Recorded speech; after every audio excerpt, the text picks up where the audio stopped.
ఎప్పుడైనా గమనించారా? కొంతమంది పెద్ద తుఫానులో కూడా అచంచలంగా నిలబడతారు. మరికొంతమంది తేలికైన గాలి వచ్చినా కూడా కూలిపోతారు. కొంతమంది విరిగిన హృదయంతో కూడా నవ్వుతారు. మరికొంతమంది చిన్న విషయాల్లోనే చేతులెత్తేస్తారు. ఎందుకంటే తేడా ఆశీర్వాదాల్లో కాదు, వేర్లలో ఉంటుంది. ఈరోజు మనం కీర్తనల గ్రంథం మొదటి అధ్యాయాన్ని పరిశీలిద్దాం. ఇది ఒక రహస్యాన్ని వెల్లడిస్తుంది. ఏ మనిషి వేర్లలో బలంగా పెరుగుతాడు, మరెవరు గాలిలో ఎగిరిపోయే చిందిలా మారిపోతారు. ఈ కీర్తన మీ జీవిత దిశనే మార్చగలదు. రండి ప్రారంభిద్దాం. కీర్తనల గ్రంథం మొదటి అధ్యాయం చెబుతుంది, ధన్యుడు దుష్టుల ఆలోచనను అనుసరించనివాడు, పాపుల మార్గంలో నిలబడనివాడు, హాస్యకారుల సమూహంలో కూర్చోనివాడు. అయితే అతని ఆనందం యెహోవా ధర్మశాస్త్రంలో ఉంటుంది. అతడు దానిని రాత్రింబగళ్ళు ధ్యానిస్తాడు.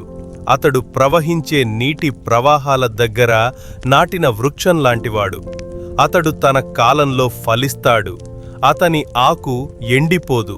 అతడు చేసే ప్రతిదీ విజయవంతమవుతుంది. దుష్టులు అలాంటివారు కాదు. వారు పుడచని గాలికి ఎగిరిపోయే భూసిలా ఉంటారు. అందుకే దుష్టులు తీర్పు సమయంలో నిలబడలేరు. పాపులు ధర్ముల సమాజంలో నిలువలేరు. యెహోవా ధర్ముల మార్గాన్ని ఎరుగును, కాని దుష్టుల మార్గం నాశనమవుతుంది. ఈ కీర్తనలో దావీదు రెండు రకాల మనుషుల చిత్రాన్ని చూపుతున్నారు. ఒకరు ఏ పరిస్థితుల్లోనూ నిలబడే మనిషి, మరొకరు పరిస్థితులు మారగానే చెదిరిపోయే మనిషి. మొదటి వచనం ఒక సత్యాన్ని చెబుతుంది. తప్పుడు సాంగత్యం ఆశీర్వాదాలను దోచుకుంటుంది. సలహా మారితే నడవడిక మారుతుంది. నడవడిక మారితే దిశ మారుతుంది. దిశ మారితే గమ్యం కూడా మారిపోతుంది. కాబట్టి దావీదు చెబుతున్నారు, ధన్యుడు అతడే తన చెవులు, అడుగులు, సమయాన్ని తప్పుడు మనుషులకు ఇవ్వనివాడు. రెండవ వచనం లోతును చూపిస్తుంది.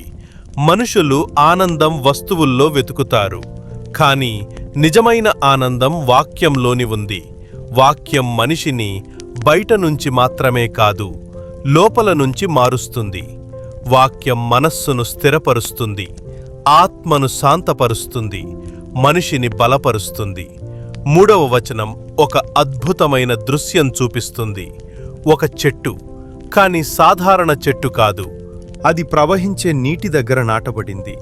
దాని వేర్లు ఎప్పుడూ ఎండిపోవు. అది తన సమయానికి ఫలిస్తుంది. దాని ఆకు కూడా వాడిపోదు. మరియు దేవుడు అంటున్నారు, అటువంటి మనిషి ఏం చేసినా విజయవంతమవుతాడు.